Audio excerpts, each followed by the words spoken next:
Hello friends, welcome to let start. आज हम आप लोगों के साथ सीटेट एग्जाम के प्रीवियस ईयर क्वेश्चन पेपर में पूछे गए सीडीपी के कुछ इंपॉर्टेंट क्वेश्चन डिस्कस करेंगे। रक्षा तंत्र बहुत सहायता करता है हिंसा से निपटने में, दबाव से निपटने में, थकान से निपटने में, अजनबियों से निपटने में। तो जो रक्षा तंत्र होता है वो दबाव से निपटने में सहायता करता है, यानी कि ऑप्शन नंबर बी इसका राइट आंसर हो जाएगा। क्रियात्मक अनुसंधान का उद्देश्य है नवीन ज्ञान की खोज, शैक्षिक एवं व्यवहार विज्ञान में परिवर्तन, विद्यालय तथा शैक्षिक प्रणाली में सुधार, उपयुक्त सभी। तो जो क्रियात्मक अनुसंधान का उद्देश्य होता है वो होता है विद्यालय तथा शैक्षिक प्रणाली में सुधार। तो ऑप्शन नंबर सी इसका राइट आंसर हो जाएगा।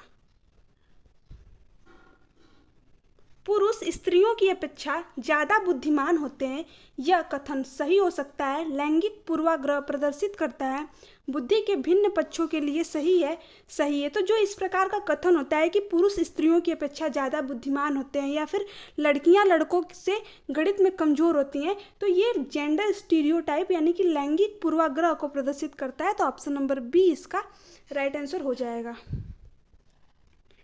क्रिस्टीना अपनी कक्षा को क्षेत्र भ्रमण पर ले जाती है और वापस आने पर अपने विद्यार्थियों के साथ भ्रमण पर चर्चा करती है।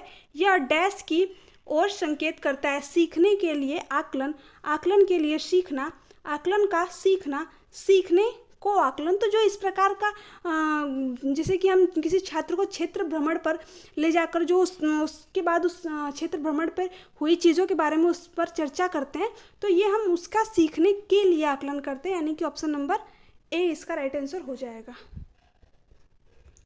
निम्नलिखित में से कौन सा रचनात्मक आकलन के लिए उपकरण नहीं है?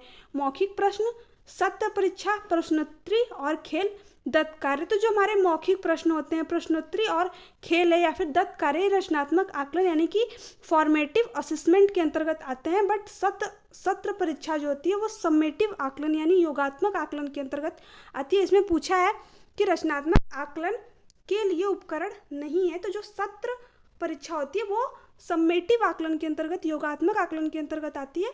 तो इसमें ऑप्शन नंबर बी इसका राइट आंसर हो जाएगा। सबसे अधिक गहन और जटिल समाजीकरण होता है किशोरावस्था के दौरान, पूर्व बाल्यावस्था के दौरान, प्रौढ़ावस्था के दौरान, व्यक्ति के पूरे जीवन काल में। तो जो सबसे अधिक गहन और जटिल समाजीकरण होता है वो किशोरावस्था के दौरान होता है। तो ऑप्शन नंबर ए इसका राइट आंसर हो जाएगा। आनुवंशिकता को डैश सामाजिक संरचना माना जाता है? गौड़, गत्यात्मक, स्थिर, प्राथमिक। तो जो हमारी हेरिडिटी यानी आनुवंशिकता होती है उसको एक स्थायी सामाजिक संरचना माना जाता है, क्योंकि जो चीज़ें हमारी जीन से प्राप्त होती हैं उसमें हम कोई भी बदलाव नहीं कर सकते, जैसे कि हमारी आँखों का रंग, हमारे बालों का रंग। तो ऑप्शन नंबर सी इसका राइट आंसर हो जाएगा। सीखने का वह सिद्धांत जो पूर्ण रूप से और केवल अवलोकनीय व्यवहार पर आधारित है, सीखने के डैश सिद्धांत से संबंध है? विकासवाद, व्यवहारवादी, रचनावादी, संज्ञानात्मकवादी। तो इस प्रकार के सिद्धांत को हम व्यवहारवादी सिद्धांत कहते हैं, जैसा कि स्किनर, थॉर्नडाइक, ये सब व्यवहारवादी मनोवैज्ञानिक है और इन्होंने जो सीखना होता है उसको अवलोकनीय व्यवहार के द्वारा बताया है। तो ऑप्शन नंबर बी इसका राइट आंसर हो जाएगा। अवधारणाओं का विकास मुख्य रूप से डैश का हिस्सा है? बौद्धिक विकास, शारीरिक विकास, सामाजिक विकास, संज्ञानात्मक विकास। तो जो हमारे कॉन्सेप्ट होते हैं, जो हमारी अवधारणाएं होती हैं वो हमारे मस्तिष्क में बनती हैं, यानी जो अवधारणाओं का विकास होता है वो मुख्य रूप से बौद्धिक विकास का हिस्सा होता है। तो ऑप्शन नंबर ए इसका राइट आंसर हो जाएगा। व्यक्तिगत विद्यार्थी एक दूसरे से डैश में भिन्न होते हैं? विकास की दर, विकास क्रम, विकास की सामान्य क्षमता, वृद्धि एवं विकास के सिद्धांत। तो जो व्यक्तिगत विद्यार्थी होते हैं वो एक दूसरे से विकास की दर में भिन्न होते हैं, यानी कि प्रत्येक व्यक्ति में विकास की दर जो है समान नहीं होती है, प्रत्येक व्यक्ति में विकास की दर अलग अलग होती है। तो ऑप्शन नंबर ए इसका राइट आंसर हो जाएगा। मानव विकास कुछ विशेष सिद्धांतों पर आधारित है। निम्नलिखित में से कौन सा मानव विकास का सिद्धांत नहीं है?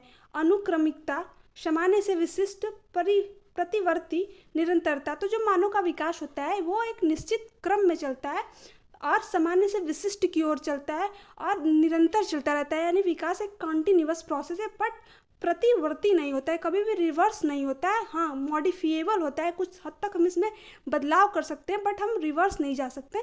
तो ऑप्शन नंबर सी इसका राइट आंसर हो जाएगा, क्योंकि इसमें पूछा है मानव विकास का कौन सा सिद्धांत नहीं है। पियाजे के अनुसार संज्ञानात्मक बाल विकास की कितनी अवस्थाएं हैं? 3 अवस्थाएं, 4 अवस्थाएं, 5 अवस्थाएं, 6 अवस्थाएं। तो जीन पियाजे ने संज्ञानात्मक विकास की बेसिकली 4 अवस्थाएं बताई थी, sensory motor stage, pre operational stage, concrete operational stage और फॉर्मल ऑपरेशनल स्टेज। तो ऑप्शन नंबर बी इसका राइट आंसर हो जाएगा। शिक्षा मनुष्य में अंतर्निहित क्षमता का परिपूर्णता में विकास करते हैं, यह कथन किसका है? Swami Vivekananda, Skinner, pestology, Rabindranath Tagore. तो ये जो कथन है वो स्वामी विवेकानंद का है। तो ऑप्शन नंबर ए इसका राइट आंसर हो जाएगा। विंग व हॉट के अनुसार डैश की विशेषताओं को सर्वोत्तम रूप से व्यक्त करने वाला एक शब्द है परिवर्तन। परिवर्तन शारीरिक, सामाजिक और मनोवैज्ञानिक है।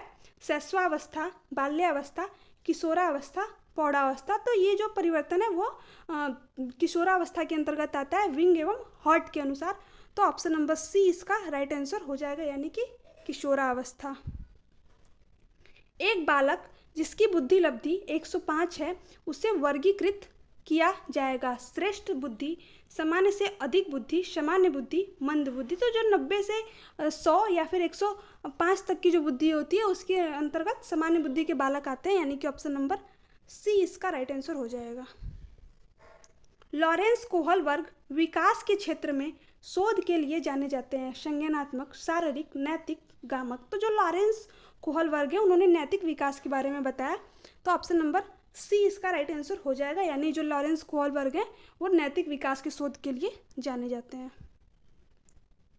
सामाजिक आर्थिक मुद्दों में जूझ रहे उन बच्चों को जिनकी प्रतिभा प्रभावित हो सकती है को डैश सहायता करता है। स्व अधिगम मॉडल, विभेदित निर्देशन, पाठ्यचर्या का विस्तार, संज्ञानात्मक वर्गीकरण। तो जो सामाजिक आर्थिक मुद्दों में जूझ रहे होते हैं उन बच्चों की जिनकी प्रतिभा प्रभावित होती है वो स्व अधिगम मॉडल जो होता है उसमें सहायता करता है।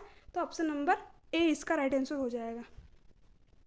एक कक्षा में व्यक्तिक विभिन्नताओं के क्षेत्र हो सकते हैं, रुचियों के, सीखने के, चरित्र के, ये सभी। तो जो व्यक्तिक विभिन्नताओं के क्षेत्र होते हैं वो ये सभी ही हैं। तो ऑप्शन नंबर डी इसका राइट आंसर हो जाएगा, यानी कि ये सभी।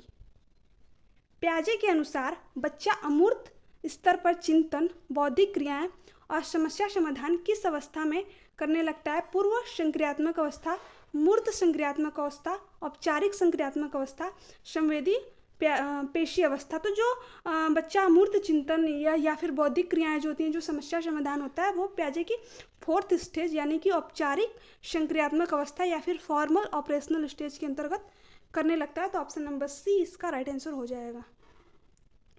कौन सा सीखना स्थायी होता है? रटकर, समझकर, सुनकर, देखकर।